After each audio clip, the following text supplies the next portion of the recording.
Yeah. I saw that first game was kind of close. Yeah, he like down-aired me at like 20. Like one of my stocks on each of the games, and I'm just like, oh. Yeah. I felt just kind of dumb getting hit by that, but I mean, I don't know. He was. I felt like he was pretty good. Like I feel like he knew what he was doing. He got top 8 last week or 9th, one of the two. I know N fought him one time and said he almost lost. Yeah. So, yeah. I was kind of worried going into it. I'm like, oh, because I know like DeBuzz is like Kirby's top 10 if you just crouch. And I kind of felt that. I believe he just run up to me and down tilt, and I'm like, wait, I can't hit him. I have to just respect it. But then I'm like, oh, I can just air, and then when he's off stage, it's like airspeed is so bad. Yeah. So who do we got coming up? I believe Chunks and Hovie. Okay. Or Hovie, I believe. Yeah, Hovie. Is that the Ness we played against? Yes. And then Chunks. Yeah, Chunks is the Roy, and Hovie's the Hovie's the Ness, yeah. Okay. Meek is the one who plays Link. Meek's the Link? Okay. Oh, it looks like you'll be playing him next. Play 2 Links. So right now we're going to see Roy versus Ness coming into Game 1 on Pokemon Stadium 2, the tried and true. In terms of this matchup, I feel like Ness should do pretty well. Roy does want to get on your shield and press buttons, and Ness is really good about pressing buttons to get him out of shield. You know, he has that out of shield in air. He has, you know, like he can use Magnet, he can do other stuff. He also has pretty good aerials for challenging Roy's jump-ins. But the only part that I can really see him struggle is if he eats a hit, if Chunks knows his conversions, then he's going to eat quite a bit of damage. Yeah. I know Chrom does very well against Ness, but I feel like the I feel like Roy would do better, right? I'm not sure. I think Chrom does better because you can use your whole sword while Roy can't. So Roy has to have the spacing against Ness, and that's pretty hard because if you're right in Ness's face, he can just he has so many options. Ness has so many options to kind of get around characters like wanting to be on him and in his face that it's easier for Chrom to space and kind of get around those options. Like if he wants to use Nair out of shield or if is doing whatever, but it's kind of harder for Roy because Roy has to be right there. He has to be right on you. But he basically has to be like inside you to get that good hit. And so far, Hovie's just been kind of playing around Chunks pretty well. But he's nearing the percents at which his first stock could be in danger. I know Jab Bear is pretty real right now. He could definitely be eating one of those. Or, honestly, just like I think double-edge dance is what it's called, the side B. Yeah. That will also... do you know what percent it killed that? 50? 50? Yeah. Double-edge dance is really good. They call it the new limit cross touch, but dude, you just kind of messed up the Jab Bear there. Yeah, that was a weird. Okay, back air gonna take it there. I learned from talking to Lunchables that if you're not attack canceling that, it can be a lot harder if you're just trying to do the manual input, which is just dash forward. Oh my god, he just evened up this game. But yeah, the game's already been evened up pretty quick. He didn't get too much credit off of his first stock, which is pretty important. If you're able to get a lead, you want to get as much as you can off of that stock. And good recognition that the shield grab wouldn't work there because I definitely would have gone for it. He knew and went for the F tilt to punish. What I like to see a bit more from Chunks is I feel like he's getting his approaches stuff down. I feel like he needs to kind of mix up how he's doing it. Yeah, he's trying to go high there. Yeah, Ness was like right there, and he'd already used his jump, so he didn't really have too many options. He was probably going to get hit if he still faded in, but either way, that's unfortunate SD. But back air, even up the stocks. So we've just kind of been seeing them kind of go back and forth a bit. Yeah, they've been trading percents like crazy. I feel like the advantage state is pretty crucial in this matchup. Being able to kind of keep the other in disadvantage and do whatever you can to them while they're out. Because Roy's disadvantage isn't amazing. He does have the counter, but that's not an amazing move. Doesn't do too much for him. And when Ness is in the air, it can be hard to hit him. Good back air, or up air. Yeah, and this is where he wants to make the most of his money right here when Ness is off stage. Catching him a lot with these falling up airs. Yeah, Hovie's been just kind of air dodging out of a lot of stuff whenever you get hits in the air, even if it's a weak hit. And that could he stayed on the ledge too long. Held on a bit too long. Should have get up attack there. Hovie gonna take that first game. Tried and true yo-yo at ledge. It's Hovie. Hovie? Hovie, like Javier. Hovie, okay. Yeah. I asked him like last time he was here. He said that's how it's pronounced.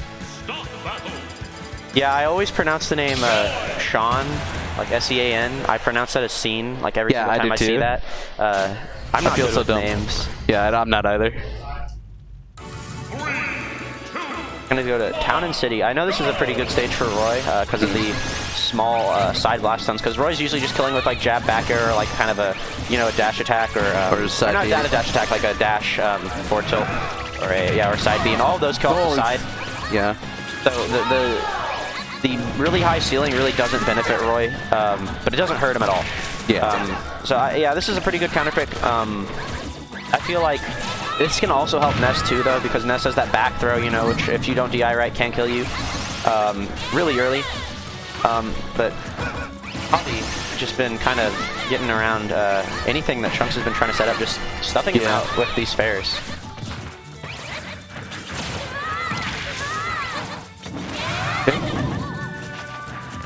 Don't know what Chunks is trying to go for there. So when getting around Ness, I think it's very important to understand like when it's your turn, in a sense. Ness can usually do a lot on shield, but eventually if he overextends too much, you can usually get a pretty good punish off of him. Yeah. I feel like Trunks hasn't been put in that many situations. He's mostly just been kind of stuffed out on his approach. But I'd kind of like to see Hovie go in, or Hovie, what was it again? Yeah, Hovie. Hovie, I'd like to see Hovie kind of go in a bit more, because I feel like he's kind of conditioned Trunks to run up and shield here. Mm-hmm. Like there. If he just runs in and grabs, that'll do a lot for him. Because he's been throwing out these fairs and these PK fires, and Trunks has just been running up and shielding them. This tech is gonna eat the forward tilt. Good catch from Trunks there. I feel like a lot of Chunks' deaths here have been just him struggling to get back onto the stage. Yeah, I said earlier in game 1 that I feel like this matchup's pretty decided by the advantage state, because both characters can kind of mess each other up off stage. So I feel like if he's getting put at the ledge more often than Hovie, then I think he's probably going to be losing more frequently. Just because he's just getting kind of challenged. Like every single time he's approaching, it's just being beat out by this fair. Super big move for Ness. I feel like he needs to kind of mix up how he's doing it, because he's either just running in or jumping in, and the fair for the most part just beating either of those out. Good shield grab there. Ooh, try to bait out an air dodge there. Now he just kind of press the button there. I don't know. I feel like Hovie's kind of ran away with this game. I feel like he's understood how Trunks is wanting to approach him, and I feel like he's been stuffing it out very well. He keeps catching all these aggressive approaches. Wasn't ready to shield grab there, though. He definitely could have done that off of reaction. And that double edge would have killed if that hit. If that connected the whole thing, easily would have killed. Well, misses the punish.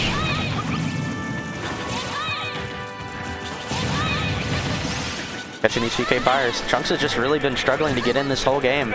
And at this point, he's, on his last leg here.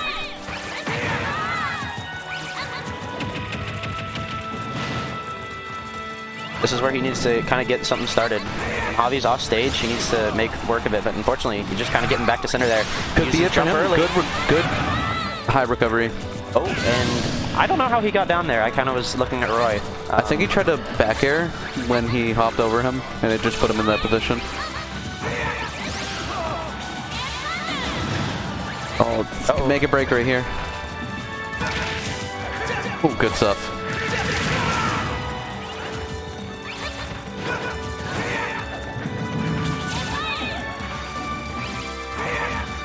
So, right now for Trunks, getting back throwed would be detrimental. You'll probably lose if that happens, so I feel like being able to... Ooh, what a read! Smash, that almost took it from center stage. Being able to kind of push his advantage in a safe way is going to be very important here, because, like, honestly, one big mess up and he's dead. It seems like, yeah, Hovie's just kind of throwing out these preemptive buttons, trying to catch something. The parry into the nair. At the very end there, Chunks did decide to like play a little more safe, but by then it was already like a little too late to do that. Yeah, he got the right idea, but I feel like Just the execution of it took a bit too long. So when you're on your last stock, if you get the right idea, unfortunately, that's we're gonna need another game to put that in, you know. Yeah, or a really good comeback. Yeah, good stuff from Hovie there, though. Just kind of taking it. I feel like he had a pretty commanding first game. First game, yeah. Yeah, the first game was pretty dominating. Yeah, and then the second game, while Trunks was bringing it back, he was able to seal it out and make the 2-0. Next, you're going to have Jace versus Andy Rue.